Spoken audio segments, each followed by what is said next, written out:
सभी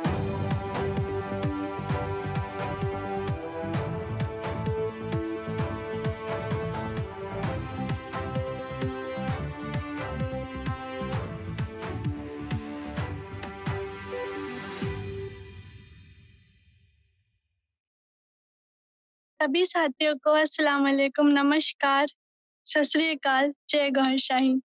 मैं ज्योति झा स्वागत करती हूँ आप सभी का अलरा टीवी लाइव शो के प्रोग्राम सत्य सनातन परिचर्चा में। कल्कि जी के श्रीमुख से भी गीता का गुह्यतम ज्ञान के इस एपिसोड में आपके साथ जो संतगण जुड़ेंगे वो आपको बताएंगे कि 5000 वर्ष पूर्व भगवत गीता का जो ज्ञान भगवान श्री कृष्ण ने महाभारत के बीच में अनुरागी अर्जुन को दिया था, वही ज्ञान किस प्रकार इस कलयुग में माँ भगवान कल्कि अवतार घोषाही जी महाराज हम लोगों के बीच आम साधारण लोगों के बीच आम कर रहे हैं। उस ज्ञान को हमारे अब सामने प्रस्तुत जो संतगण होंगे उस ज्ञान को आपके सामने प्रस्तुत करेंगे। तो मैं स्वागत करती हूँ गीता मर्मज्ञ स्वामी विश्वानंद नाथ जी महाराज, सूफी संत राजेंद्र निगम बाबू जी महाराज और कुलवधूत स्वामी सच्चिदानंद नाथ जी महाराज का। जय श्री कृष्ण, जय गौहरशाही, जय कल्कि अवतार।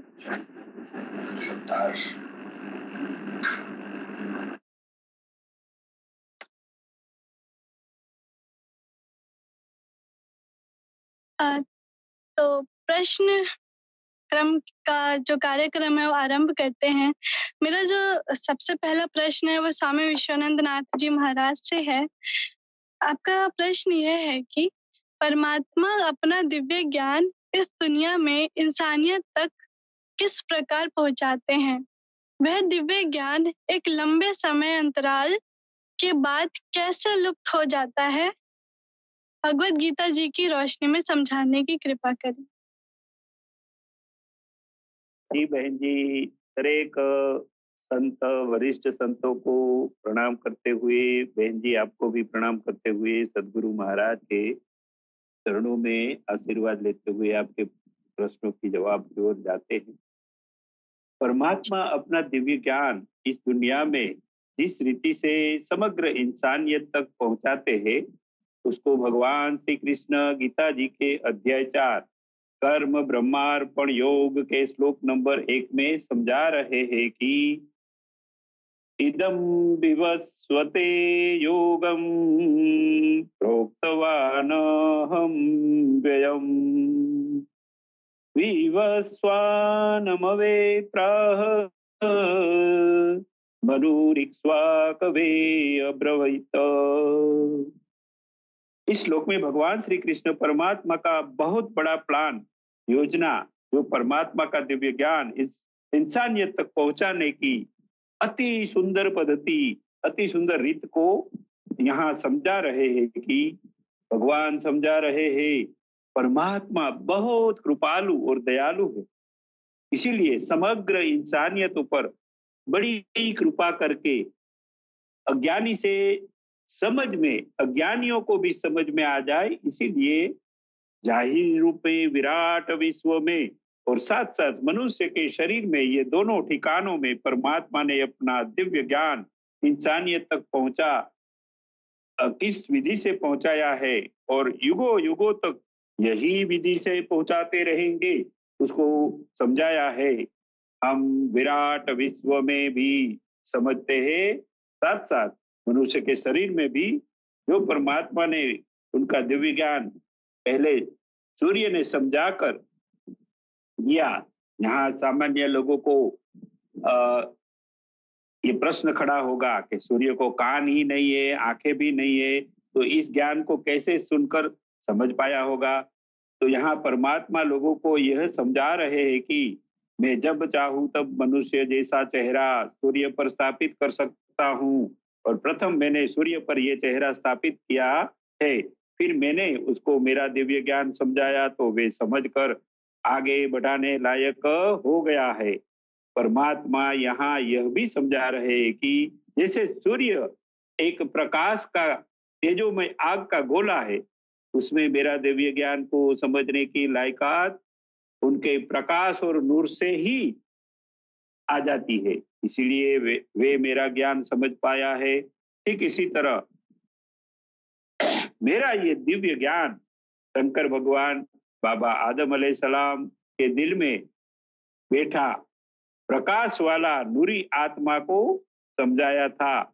उसके पास भी सूर्य की तरह प्रकाश नूर होने से उनके मेरे दिव्य ज्ञान को सर्वप्रथम समझा है। फिर विराट में सूर्य ने ये ज्ञान मनु महाराज यानी के जंगल में चिलाकसी यानी एकांतवास में बैठकर तपस्या साधना करने वाले वो मनु महाराज के सूर्य से ये ज्ञान मिला है। मानव शरीर में भी आत्मा रूपी सूर्य से मनुष्य के मन को यह ज्ञान प्राप्त होता है। फिर विराट में मनु महाराज ने उनके संग में आने वाले और परमात्मा के प्राप्ति की इच्छा रखने वाले ईश्वाकु नाम के सत्संगी भगत को ये ज्ञान प्राप्त करवाया। मानव शरीर में मन में प्राप्त हुआ ये ज्ञान उनके साथ जुड़ी बुद्धि की इच्छा होने से ये इच्छा रखने वाली बुद्धि को भी इस प्रकार ज्ञान प्राप्त हो जाता है। विराट में ईश्वाकु नाम का सत्संगी भगत फिर राजाओं के गुरुओं को राजर्षियों को कहलाते हैं। उनके पास ये दिव्य ज्ञान पहुंचाया गया। ऐसे सीने बसीने से ये ज्ञान एक शरीर से दूसरे शरीर के माध्यम से ये ज्ञान आगे बढ़ता है। फिर ये ज्ञान मानव शरीर में बुद्धि से आगे बढ़ते हुए चेहरे में जो 7 द्वार में बैठे हुए ये राजर्षियों जो है, राजर्षियों जैसे कि कान है, आंख है, वैसे ये 7 राजर्षियों के रूप में हमको समझना है। तो बुद्धि के जरिए से ये ज्ञान प्राप्त ये राजर्षि भी कर लेते हैं।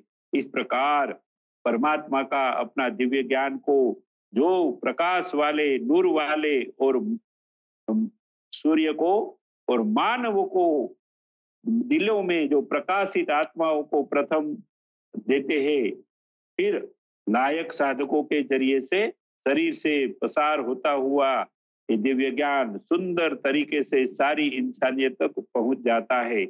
इस दिव्य ज्ञान एक लंबे समयांतर के बाद कैसे लुप्त हो जाता है उसको भगवान श्री कृष्ण श्रीमद् भगवद गीता के इस अध्याय 4 के श्लोक नंबर 2 में समझा रहे हैं कि एवं परंपरा प्राप्तमिं राजर्षयो विदुः सकालेनेह महता योगो नष्टः परन्तपः। इस श्लोक में भगवान समझा रहे हैं कि मैंने प्रथम तो सूर्य को ये ज्ञान दिया, सूर्य ने आगे मनु महाराज को समझाया, लेकिन मनु महाराज के बाद जो ये ज्ञान आगे ईश्वाकु नामक भगत को मिला, ये ईश्वाकु भगत ने क्या किया, अपनी मर्जी से ईश्वाकम कुर्यन्ति यानी के अपनी इच्छा के अनुसार उसमें बदलाव, स्वार्थी भाव, मनमानी के तरीके से अपने फायदे के लिए उस ज्ञान में बदलाव कर दिया।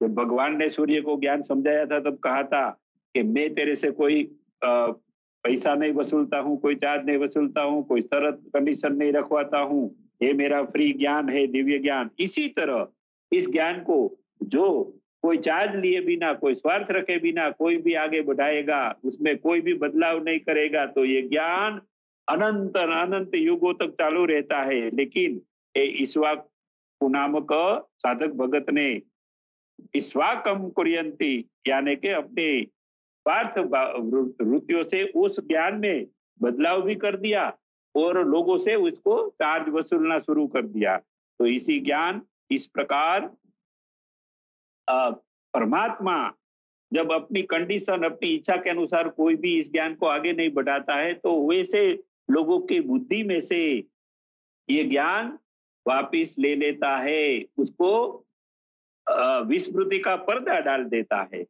तो इस प्रकार जो लोग इस प्रकार इस संसार में अपने स्वार्थी भाव से इस ज्ञान को, धर्म के ज्ञान को, दिव्य ज्ञान को जो परिवर्तित करके अपने स्वार्थों की प्राप्ति के लिए जो ज्ञान का फैलावा कर रहे हैं, इसीलिए आज वर्तमान में बीच में स्वार्थी लोग ईश्वरु के आगे जो ये राजर्षि लोग हैं वो भी राजाओं महाराजाओं को अपने स्वार्थ के जरिए, स्वार्थ की सिद्धि के लिए, स्वार्थ की प्राप्ति के लिए राजा महाराजाओं को भी गुमराह करने लगे। तो आज वर्तमान में इस ज्ञान को परमात्मा ने क्रोधित होके स्मृतियों में से पर्दा डाल के विस्मृति में डाल दिया है। तो इस प्रकार इस दिव्य ज्ञान लुप्त भी हो जाता है। जी दीदी जी। जी, आपने बहुत अच्छी तरह इसको एक्सप्लेन किया, काफ़ी विस्तार से आपने इस सवाल का जवाब दिया है। अगला जो प्रश्न है वो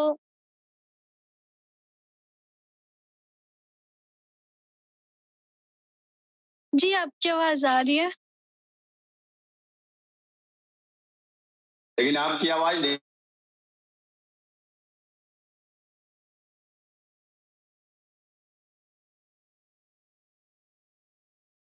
स्पीकर पे भी नहीं आ रही है।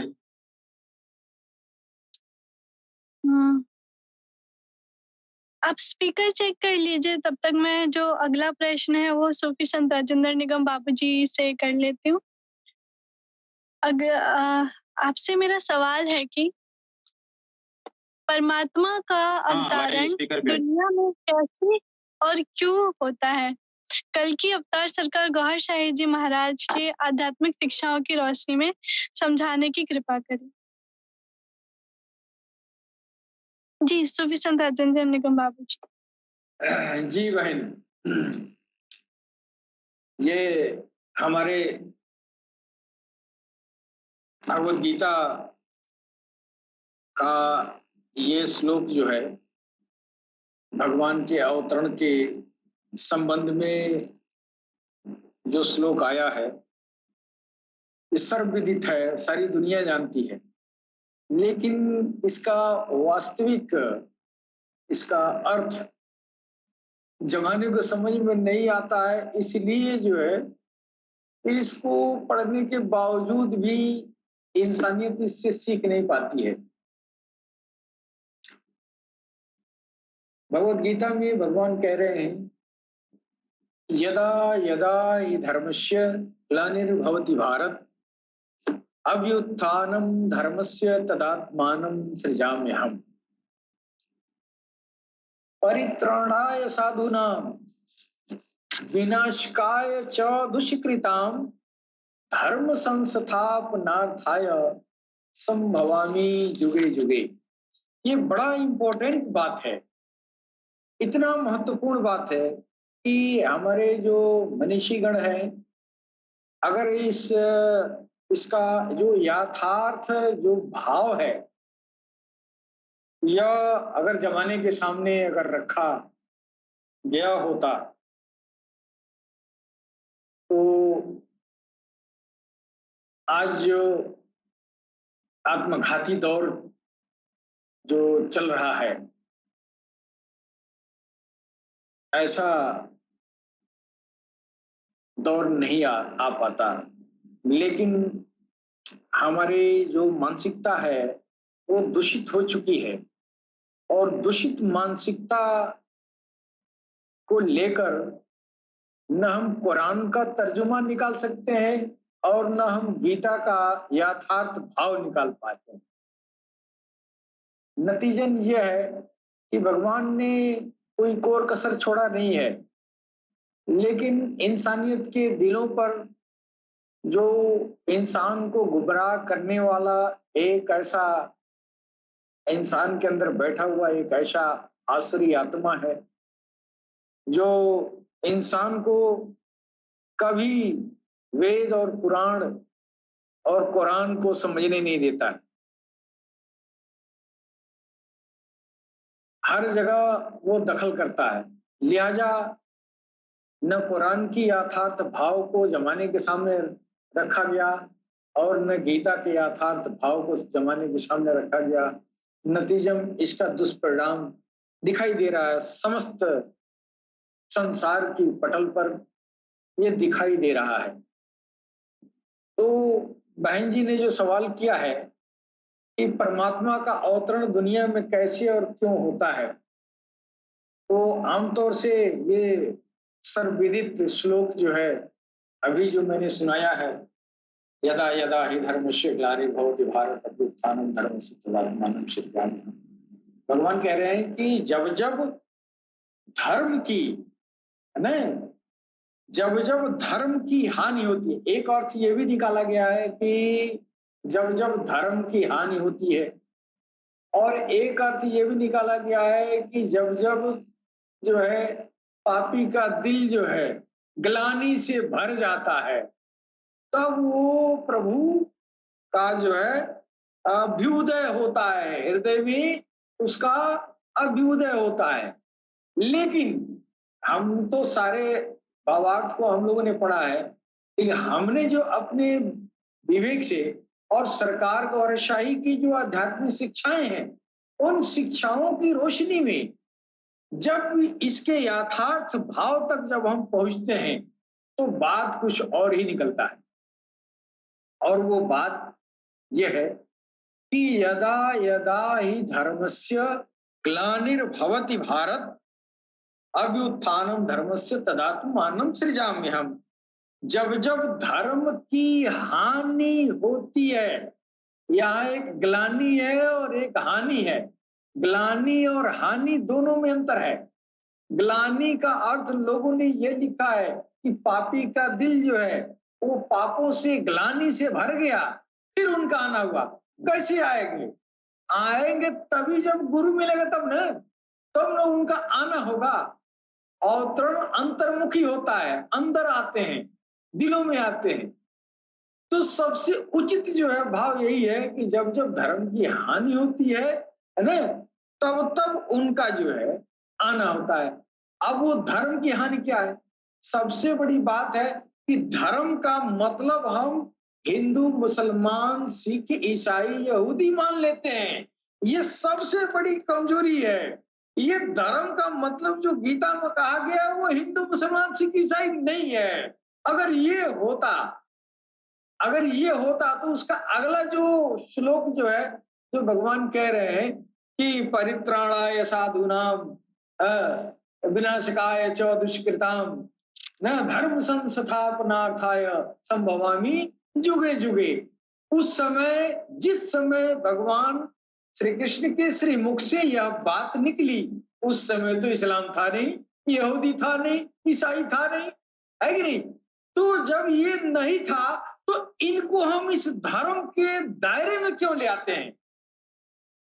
ये जो सिख, ये इस्लाम है, ये सिख है, ये ईसाई है, यहूदी है, ये धर्म ही नहीं है, वो दीन है। क्यों? तो उसको लाने वाला एक पेशवा होता है, एक पैगंबर होता है, जो ईश्वर के तरफ से भेजा गया होता है।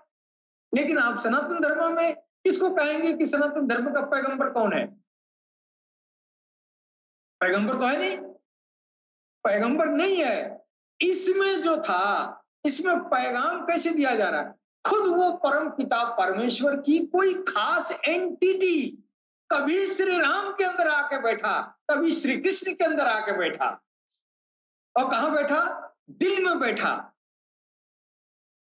और इसीलिए कह रहे हैं भगवान कृष्ण, ये परम भावम जानन्तो ममाव्ययमनुत्तम, तुम मेरे परम भाव को नहीं जानते हो और तुम हमको आम इंसान समझते हो। वो क्या है? भगवान कृष्ण का भी तो हाथ पैर तो इंसान के शकल सूरत में था, तो दुनिया समझेगी क्या? असल में वो कहना क्या चाहते थे? असल में उनका मतलब ये था कि परम भाव वो है जो वो परम पिता परमेश्वर की जो एक खास एंटिटी होती है, वो अंदर आके बैठा। वो खुदा ही है, वो ईश्वर ही है, वो अल्लाह ही है, वो उसके अंदर बैठा। इसलिए हम कृष्ण को भगवान कहते हैं। है भी क्यों? वो अल्लाह की खास एंटिटी उनके अंदर आके बैठी थी, है ही नहीं? अब वो आने का उनका खास प्रयोजन है। वो आया तो सारी इंसानियत को अपने जैसे बनाएगा ना, जिस तरह भगवान कृष्ण के अंदर वो पार ब्रह्म परमेश्वर की वो खास एंटिटी परम भाव, उस ईश्वर का वो स्वरूप जिसके अंदर वो समा जाए, वो साक्षात ही ब्रह्म है। वो चीज उस रास्ते पर लाने के लिए, यानी उस तरह का वो ज्ञान देने के लिए जिस ज्ञान के जरिए परमात्मा का अवतरण दिल में हो जाए, इसलिए भगवान कृष्ण का आना हुआ। और कह रहे हैं कि जब जब धर्म की हानि होगी, मतलब ये कि इस ज्ञान की हानि हो गई, यह ज्ञान अलोप हो गया, लुप्त हो गया। कौन सा ज्ञान? वो ज्ञान जिस ज्ञान के जरिए परमात्मा हृदय में प्रवेश करता है, उसको कहते हैं अध्यात्म ज्ञान, उसको कहते हैं रूहानियत, उसको कहते हैं फकर, उसको कहते हैं तसव्वुफ। अब बताइए, तसव्वुफ इस्लाम में है, तसव्वुफ तो सब में है, स्पिरिचुअलिटी तो सब में है, सारे दीन में है। तो मालूम हुआ धर्म का नाम दीन नहीं है। धर्म का मतलब दीन में निहित जो स्पिरिचुअलिटी है उसको धर्म कहते हैं। जब धर्मों में स्पिरिचुअलिटी खत्म हो जाएगी, फिर कह रहे हैं कि हम आएंगे। वो आएंगे तो वो आएंगे तो हर युग में आए। कह रहे हैं कि जब जब खत्म होगा, किसी भी धर्म में से स्पिरिचुअलिटी खत्म होगी, सिर्फ मंदिर और मस्जिद रह जाएंगे, तो ये तो झगड़ा की जड़ है। असल क्या है?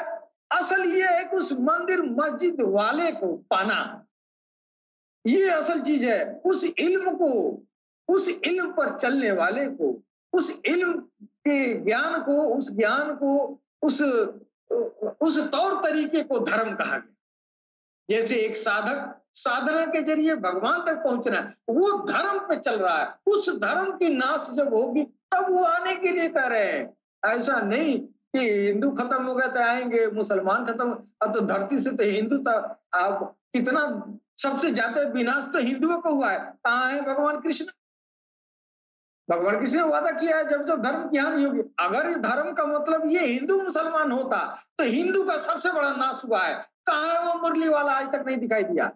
मतलब ये है कि उन्होंने वादा इसका नहीं किया है कि हिंदू और मुस्लिम सिख ईसाई बढ़ेंगे घटेंगे तब हम आएंगे। उनका मतलब ये है कि उस ज्ञान का लोप होगा जिस ज्ञान के जरिए परमात्मा हृदय में अवतरित होता है। वो ज्ञान जब जब लोप होगा तब तब हम आएंगे। और ये नहीं कहा कि हम मोर पंख लगा के आएंगे। हो सकता है कि वो आया और गौहरशाही के रूप में आया, इसलिए वो ज्ञान तो गौहरशाही दे रहे हैं। ऐसे ऐसे तो बहुत मनीषी आप जो है ये द्वापर युग से लेके और कलयुग के बीच में बहुत ऐसे मनीषी आए। मोरपंख तो नहीं था लेकिन ज्ञान तो वही कृष्ण का था। आज सरकार गौहरशाही आज दुनिया में इन सारी इंसानियत के बीच इसी धर्म की स्थापना कर रहे हैं। जिस धर्म के जरिए इंसान परमात्मा से मिलता है उसी धर्म का प्रचार प्रसार कर रहे हैं, उसी धर्म को स्थापित कर रहे हैं। तो ये जो है यदा यदा ही धर्मस्य ग्लानिर्भवति भारत अभ्युत्थानम, ये धर्मस्य तदात्मानं सृजाम्यहम् धर्म संस्थापनार्थाय संभवामि जुगे जुगे। आज इस धर्म को स्थापना करने के लिए सरकार गौरशाही दिखाई दे रहे हैं। इसका मतलब वो भगवान कृष्ण ने जो वादा किए थे कि जब जब धर्म का नाश होगा तब तो आएंगे, यानी स्पिरिचुअलिटी खत्म होगी, रूहानियत खत्म होगी, तसव्वुफ खत्म होगी और धर्म का झंडा ले लेके इंसानियत लड़ेगी, उस समय उनका आना होगा। और ये वो दौर चल रहा है जिस दौर में सरकार गौरशाही आके इस धर्म के अनुपालन करने के लिए समस्त धर्म संप्रदाय के प्राणियों को ये जो है अग्रसारित कर रहे हैं। आओ आओ और उस धर्म को धारण करो जिस धर्म को किसने कहा था कि जब जब हानि होगी तब तब हम आएंगे। ये तो वही कृष्ण है जो सरकार गौहरशाही के अंदर बैठ के उसी धर्म की रक्षा कर रहा है जो सारे धर्मों में जिसका लोप हो गया है। इस्लाम से तसव्वुफ गायब, हिंदू सनातन धर्म से स्पिरिचुअलिटी, वो आराधना साधना का, वो परमेश्वर का मिलन का वो तौर तरीके सारे खत्म हो गए। आप यहूदियों में जाइए कितने फिरके सिरके बन के तैयार हैं।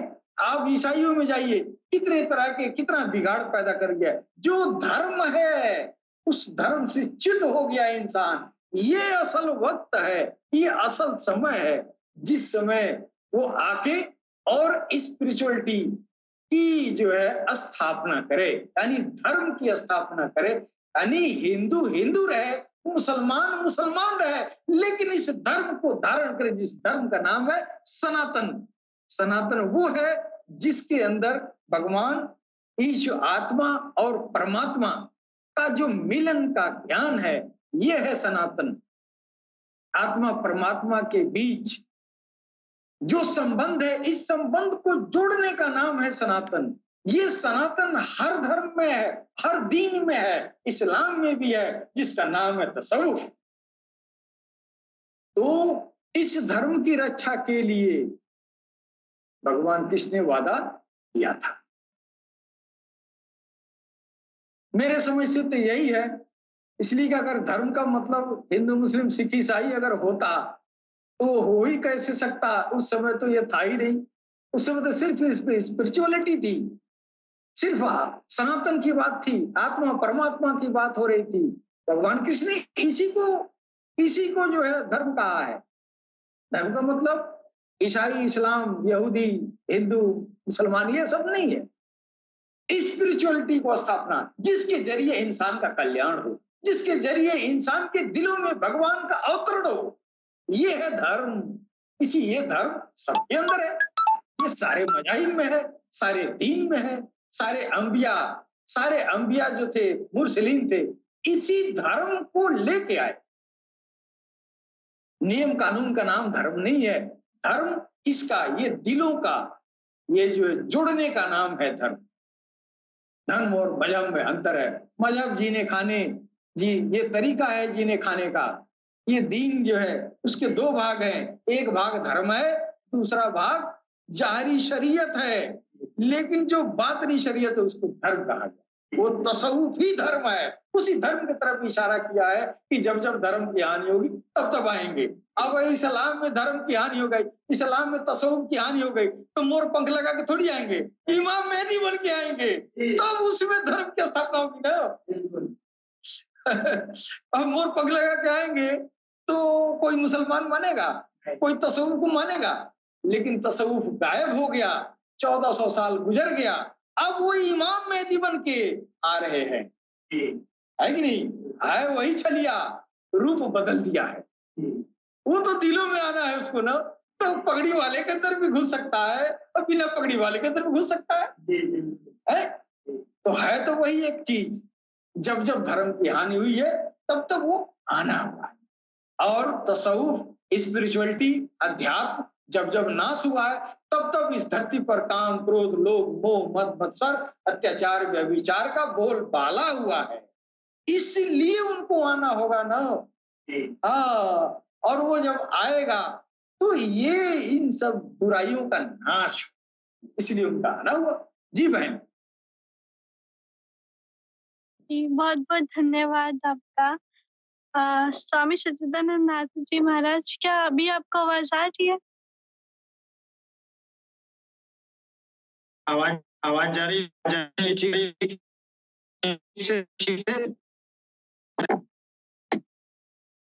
आपकी आवाज कट रही है। आपकी आवाज तो आ रही है स्पीकर। हाँ, अभी तो ठीक है। आवाज की तो थोड़ी सी प्रॉब्लम है। जी, आपका जो प्रश्न है वो यह है कि साधकों को परमात्मा की प्राप्ति तक पहुंचाने में अपने सतगुरु के साथ कौन से रिश्ते स्थापित करने पड़ते हैं और कौन से गुणों को धारण करने से गुरु कृपा का दिव्य ज्ञान प्राप्त होता है। गीता जी के आलोक में समझाने की कृपा करें। सदगुरु चरण कमलेभ्यो नमः। आप सभी का हार्दिक स्वागत एवं अभिनंदन है। नकाष्ठे विद्यते देवो दयायाम नमृतस्य भावे ही विद्यते देवः तस्मात् भावं समाचरे। अभी सुभी साहब ने कहा कि उसका प्राकट्य हृदय में होता है और परमात्मा तथा सदगुरु सदगुरु वो जिसके हृदय में परमात्मा आ चुका है,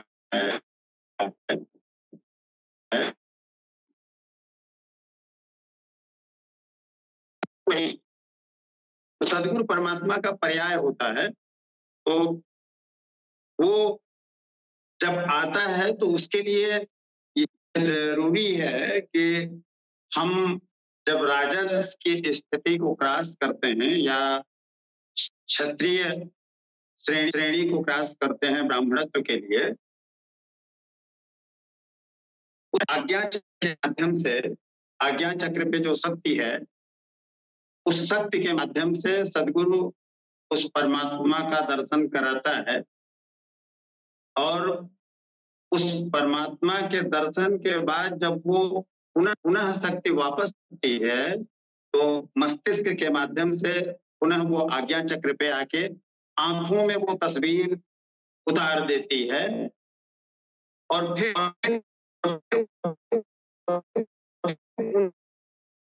उन आंखों से उतार देता है जो स्वच्छ हृदय है। और हृदय में जो भाव है वो जो उच्च भाव है, उसी भाव को रखने पे यहाँ इस श्लोक में यही कहा गया है कि भावे ही विद्यते देव, भाव में ही देवता का वास होता है, वहीं विराजमान देवता होता है। और तस्मात् भावम समाचरित, उसी भाव में प्रार्थना या साधना करनी चाहिए। तो भाव एक तो शांत भाव होता है जिसमें हम परमात्मा को या सदगुरु को राजा की श्रेणी में रखते हैं, अपने आप को प्रजा की श्रेणी में।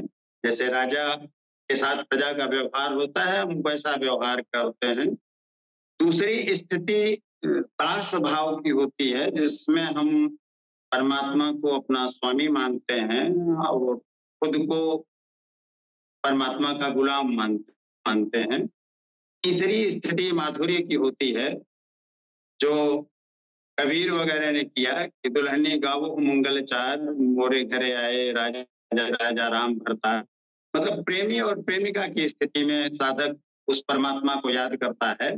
और चौथा भाव होता है साक्ष्य, मतलब मित्रवत व्यवहार का भाव रख के हम उस परमात्मा को या उस सदगुरु को प्रसन्न कर सकते हैं, जिसकी सहायता से हम अपने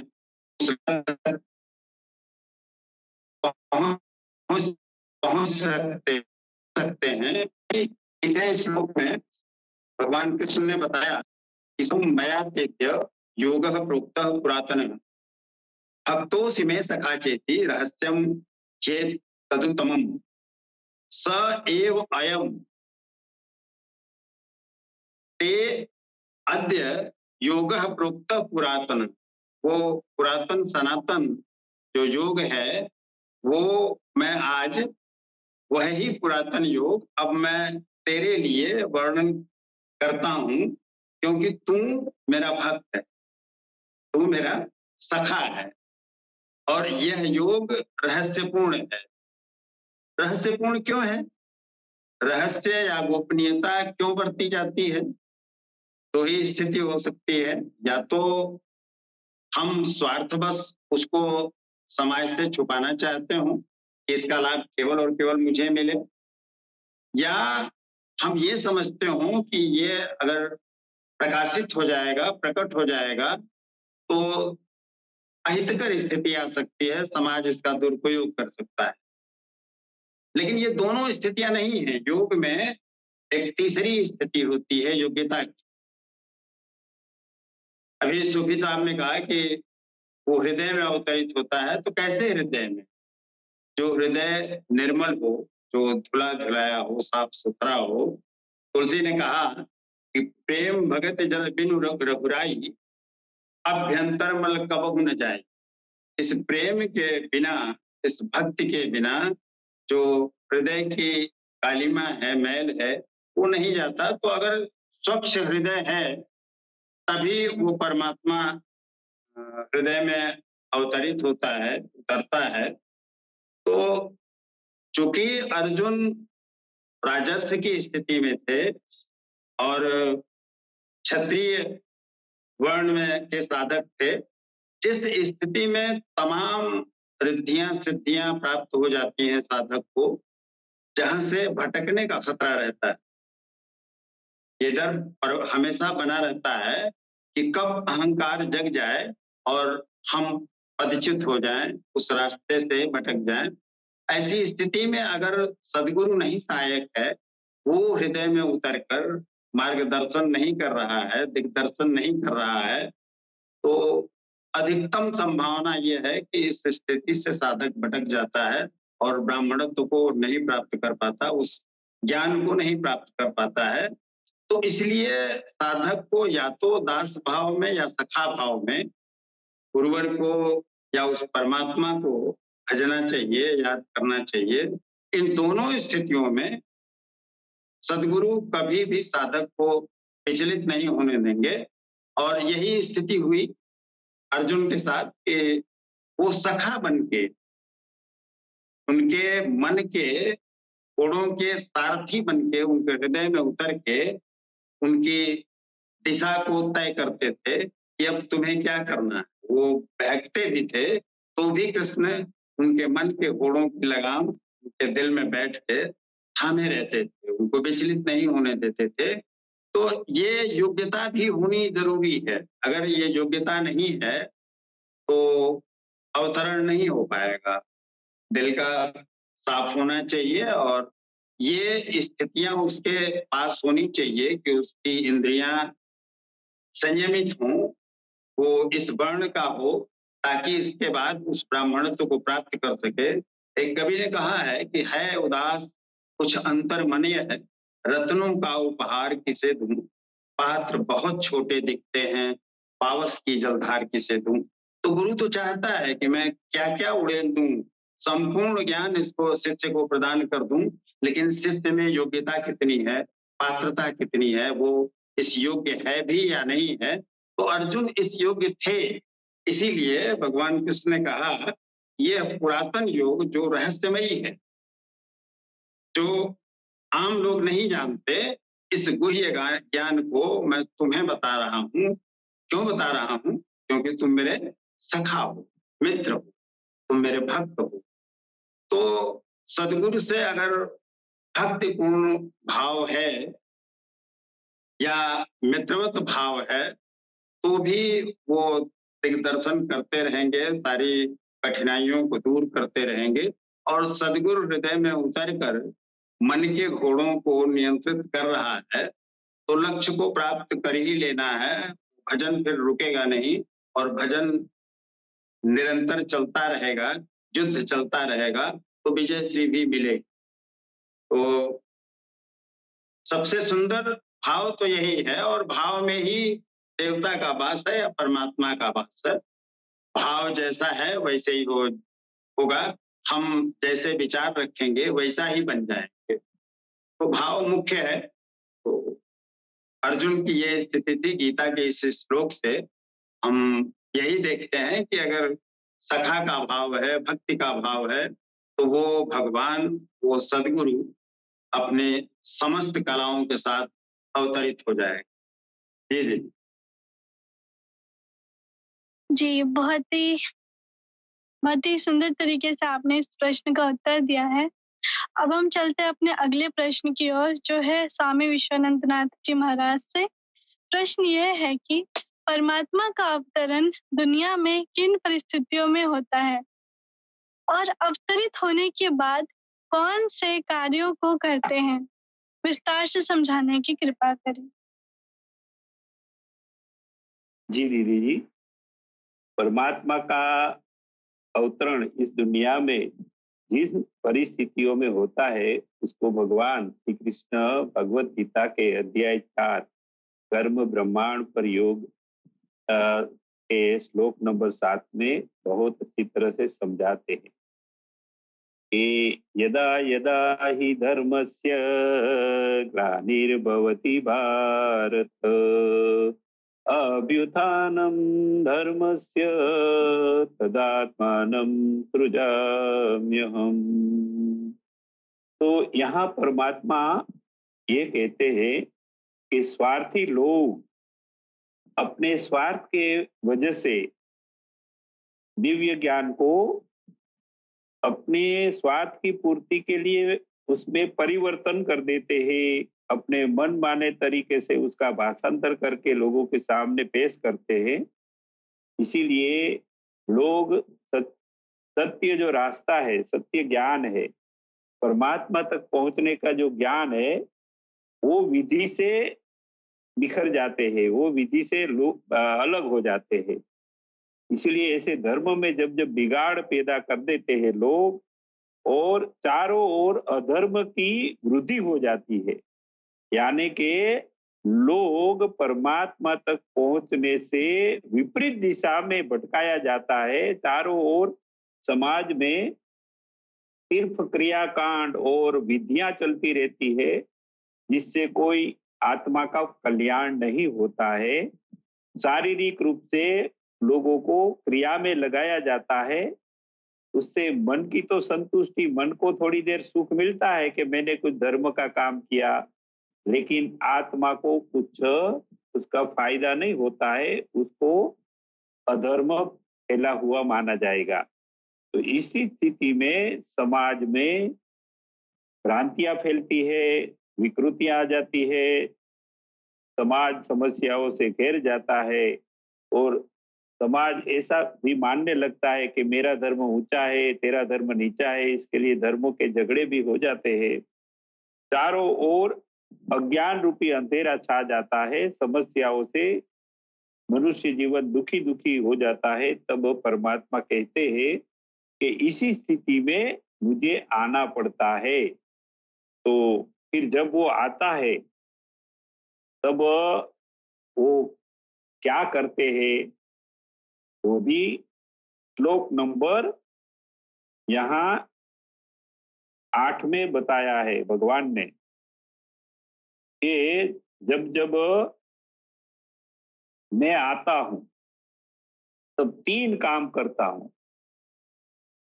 परित्राणाय साधूनाम, यानी के सज्जन लोगों का सुरक्षा करता हूं, सज्जन लोगों का हौसला उमंग बढ़ाता हूं, और विनाशाय से दुष्कृता, जो बुरे लोग, जो दुष्ट लोग, स्वार्थी लोग नकारात्मकता फैलाते हैं, लोगों को अज्ञान के अंधेरे में ले जाते हैं और अपने स्वार्थ की वजह से लोगों को भटका देते हैं, वैसे दुष्कर्म करने वालों का विनाश करता हूं।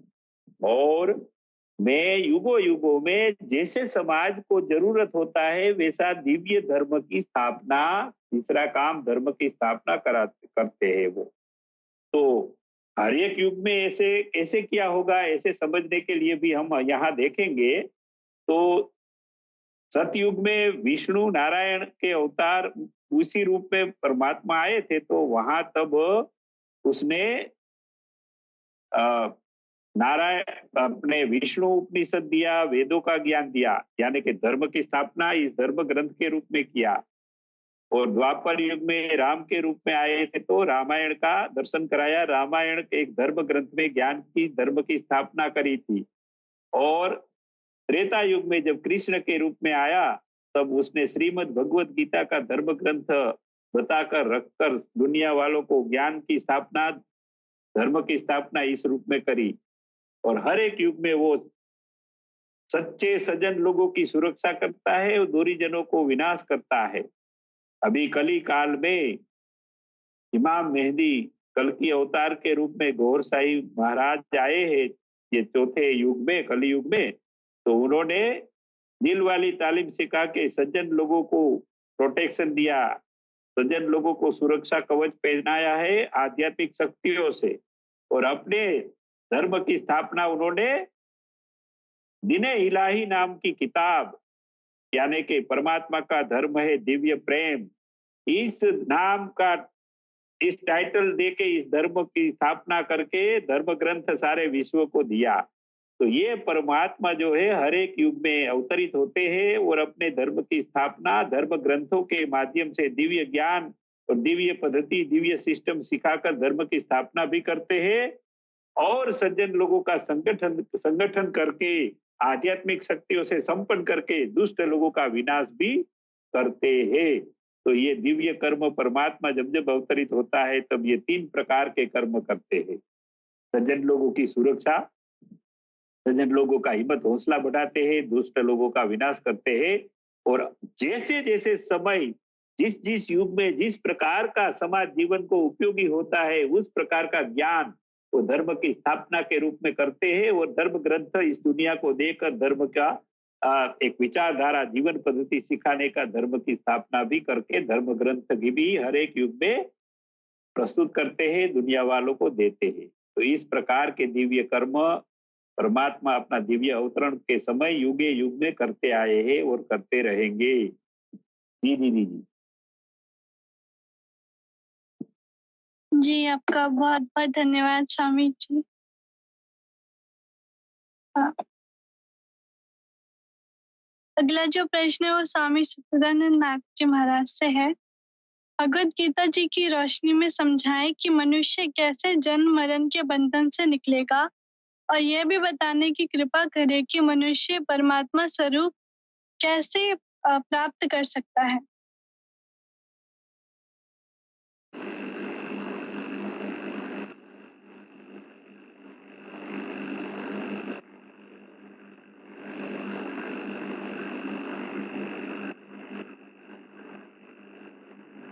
जो पिता सनातन सृष्टि में जो भी है वो मेरा ही अंश है। तो जब तक हम अंश हैं तब तक तो जन्म और मरण के बंधन में बंधे हुए हैं। लेकिन ज्यों ही हम अंशी से जुड़ जाएंगे या यूं कहें कि वो परमात्मा हमारे हृदय में अवतरित हो जाएगा तो हम इस जन्म बंधन से मुक्त हो जाएंगे, इन सारी वृत्तियों से मुक्त हो जाएंगे। गीता में कहें कि जन्म कर्म च मे दिव्यम एवं यो वेत्ति तत्वतः त्यक्त्वा देहम पुनर्जन्म नयति मामेति सोर्जुन। अभी स्वामी जी ने कहा कि ग्लानिर्भवति भारत, रजोगुण में अपने द्वारा या अपनी आसुरी वृत्तियों के द्वारा किए कर्मों पे जब ग्लानि होती है मन में और हम पश्चाताप करते हैं, गुरु शरण में गिरते हैं, तो वो परमात्मा बड़ा दयालु है। वो हमें क्षमा करके, क्योंकि हमने ग्लानि किया तो वो क्षमा करके हमारा रास्ता साफ कर देता है, पथ प्रदर्शन करता है और हृदय में अवतरित हो जाता है। वही ये कह रहे हैं कि मेरा जन्म कैसे होता है ये दिव्य है और जो मेरा कर्म है वो उससे भी ज्यादा दिव्य है। कर्म क्या है? देव आसुर एव च, देवता और असुर दो ही वृत्तियां हैं। तो आसुरी वृत्तियों के कृत्यों का मर्दन करना या उनको नष्ट करना ही उस सदगुरु का या उस परमात्मा का कर्म है। तो ये दोनों, जन्म कैसे होता है? जब ग्लानि होती है। और कर्म उसका क्या है? दुर्वृत्तियों को मार देना, सद्वृत्तियों को बढ़ा देना, असुर को मारना और असुर को बढ़ा देना, ये भगवान के या सदगुरु के कर्म हैं। तो ये दोनों दिव्य हैं। और इसको जानता कौन है? यो व्यक्ति तत्वतः, जो तत्वतः इसको जानता, जो इस तत्व को जान गया, जो इसके मर्म को जान गया है। त्यक्त्वा देहम पुनर्जन्म नयति मामेति सोर्जुन। ऐसा व्यक्ति जिसके हृदय में अवतरण हो गया, मेरा जन्म हो गया और हमने उसके सारी आसुरी वृत्तियों के कर्मों का नाश कर दिया, उसमें दैवी गुणों का विस्तार कर दिया, ज्ञान भर दिया, धैर्य भर दिया, इन गुणों का विस्तार कर दिया, तो ऐसा व्यक्ति जन्म और मरण के बंधन से मुक्त हो जाता है। तो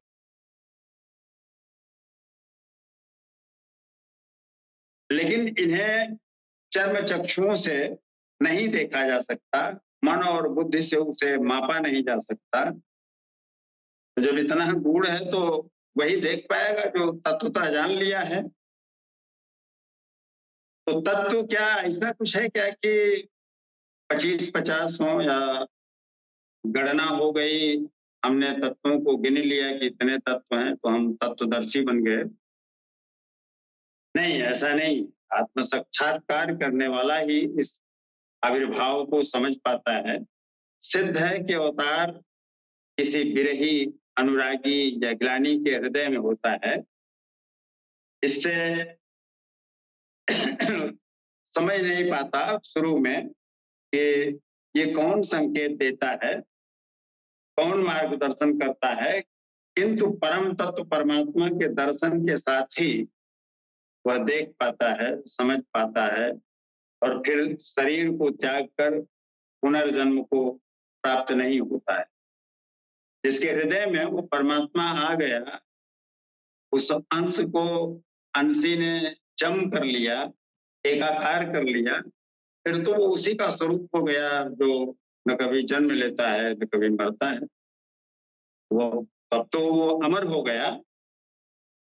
यदि निर्धारित कर्म, जो नियत कर्म है, उसको कर पाएंगे तो आप निश्चित ही जो कृष्ण है वही बन जाएंगे। कृष्ण वर्तमान है, आप उनके भविष्य हो, आप बाद में बनोगे वही।